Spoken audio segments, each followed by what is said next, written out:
आप हम सबका पूरा सौभाग्य है कि हम सबको गुप्त नवरात्रि अभी चल रहे हैं। इसी शुभ तिथि पर, शुभ अवसर पर जब माता रानी की आराधना सभी लोग अपने अपने नियमानुसार, अपनी अपनी बताई हुई पद्धति से, आचार्यों के अनुसार जो है गुप्त नवरात्रि कोई कोई ही जानता है कि गुप्त नवरात्रि इस समय पढ़ते हैं। तो ऐसी सुंदर गुप्त नवरात्रि में संतों के द्वारा अनुष्ठान किया जाता है, जाप किया जाता है। तो इसी सुंदर तिथियों में हम सबको हरि कथा को श्रवण पान करने का अवसर प्राप्त हुआ। सीताराम जी महाराज की, रघुनाथ जी की हम पर असीम कृपा हम सबको प्राप्त हुई। ऐसा शास्त्रों में वर्णन आता है कि अन्य दिनों की अपेक्षा अगर शुभ तिथियों में एकादशी का दिन हुआ, अमावस्या का दिन हुआ, शिवरात्रि का दिन हुआ और अभी नवरात्रि चल रही है, नवरात्रि के अवसर पर अगर आप भजन करते हैं, हरि कथा श्रवण करते हैं, होम करते हैं, अनुष्ठान करते हैं, जप करते हैं, तो अन्य दिनों की अपेक्षा में इन शुभ तिथियों में किया गया जब तब अनुष्ठान, होम, हरि कथा श्रवण करोड़ों गुना लाभ जो है आपको प्रदान करता है अन्य दिनों की अपेक्षा में। और अभी हम सब ने आज श्रीमद् भागवत कथा सायंकालीन सत्र में शाम 4 से 7 आप सभी को श्रवण करने तो आना ही आना है। संग में अपने निकट जो भी रहता हूँ सबको सूचना देकर सबको भी हरि कथा श्रवण करने अपने साथ में लेकर के आना है। अभी हम सब ने सुंदर शोभा यात्रा में हम सभी सम्मिलित हुए। कलश यात्रा सुंदर भागवत मैया की हम उसमें सम्मिलित हुए, उसके महत्व को श्रवण कीजिए। ऐसा होता है ना कि अगर किसी वस्तु को, किसी काम को आपने किया, आप कर तो दिया, अगर उसके महत्व को नहीं जानते तो व्यक्ति के मन में वो भाव जागृत नहीं होता। लेकिन अगर कोई काम किया, उस काम को करने के बाद उसके महत्व के विषय में अगर कोई आचार्य, कोई गुरु, कोई विद्वज्जन हमें उस महत्व से अवगत करवा दे तो हमारे मन में उस कार्य के प्रति भाव, श्रद्धा और 100 गुनी, 2 गुनी, 1000 गुनी हो जाती है। तो इसी सुंदर कलश यात्रा में, शोभा यात्रा में हम सभी जो सम्मिलित हुए ना, उसका क्या महत्व है।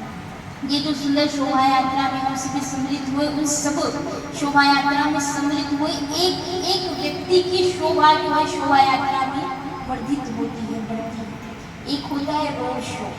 रोड शो समझते हैं, सब जानते हैं। जब कोई राजा पधारा हो, कोई वरिष्ठ व्यक्ति पधारे हो, पदाधिकारी व्यक्ति अगर हमारे क्षेत्र में, ग्राम में, शहर में आते हैं तो उनके जो भी अधीनस्थ कार्यकर्ता है वे सभी मिलकर के सभी क्षेत्रवासियों से मिलने के लिए रोड शो निकाला जाता है। बड़ी बड़ी गाड़ियों में बैठ कर के मंत्री, राजा, जो भी पदाधिकारी व्यक्ति है अपने अधीनस्थ कार्यकर्ताओं के साथ मिलकर के रोड शो, मतलब शोभा यात्रा, उनकी रोड शो जो है वो निकाला जाता है। अब रोड शो में और शोभा यात्रा में बड़ा अंतर है। क्या अंतर है कि उस रोड शो में तो जो प्रतिनिधि व्यक्ति, जो वरिष्ठ व्यक्ति पधारे ना, केवल उस एक ही व्यक्ति की शोभा बढ़ती है, केवल उस एक ही व्यक्ति का मान बढ़ता है। लेकिन शोभा यात्रा में जहाँ भागवत पोथी को मस्तक पर धारण कर सभी वैष्णव हरि भक्त सम्मिलित होते हैं ना, तो वे प्रत्येक व्यक्ति जो शोभा यात्रा में अपने घर से चल कर के आए हैं, शोभा यात्रा में सम्मिलित हो रहे हैं, प्रत्येक व्यक्ति की शोभा परमात्मा के द्वारा बढ़ाई जाती है। शोभा यात्रा में प्रत्येक व्यक्ति शोभायमान होता है।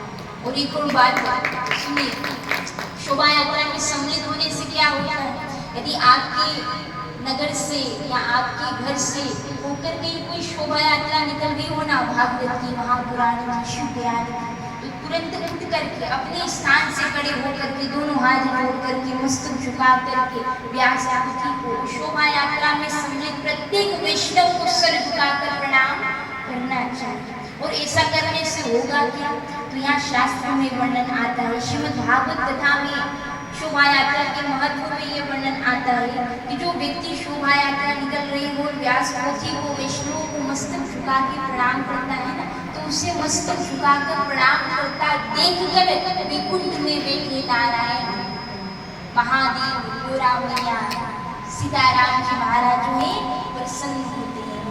अब मान लीजिए बड़े पदाधिकारी या मंत्री जी आपके पंचकुला में पधारे, गाड़ी से बढ़िया सब अधीनस्थ जो पदाधिकारी उनके साथ में जो है रोड शो निकल रहा है और मंत्री जी की नजर आप पर पड़ गई और आपकी ओर देखकर मंत्री जी थोड़ा मुस्कुरा दिए।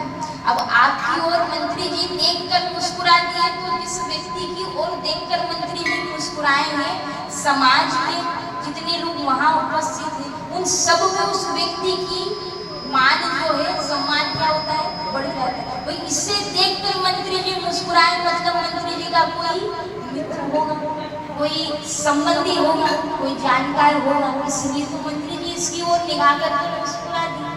वो अगर कोई मंत्री, कोई राजा आपकी ओर थोड़ी सी निगाह कर देता है तो समाज में आपका पद बढ़ जाता है, मान बढ़ जाता है, प्रतिष्ठा बढ़ जाती है, आप विशिष्ट हो जाते हैं अन्य लोगों से। तो सोचिए, साधारण से किसी पदाधिकारी के मुस्कुराने से इस लोक में, इस समाज में मान प्रतिष्ठा बढ़ती है, लेकिन शोभा यात्रा में सम्मिलित हुए वैष्णवों को व्यासमूर्ति के सम्मुख मस्तक झुकाकर प्रणाम करने से परमात्मा प्रसन्न होते। और जिसे देखकर हरि मुस्कुराए, जिसे देखकर परमात्मा मुस्कुरा दे, हमारे रघुनाथ जी जिसे देखकर मुस्कुरा दे, उसका सम्मान इस लोक में तो बढ़ता ही बढ़ता है। अखिल ब्रह्मांड नायक पिता परमेश्वर जिसे देखकर मुस्कुरा दे, उसका सम्मान तो तीनों लोक में व्याप्त हो जाता है।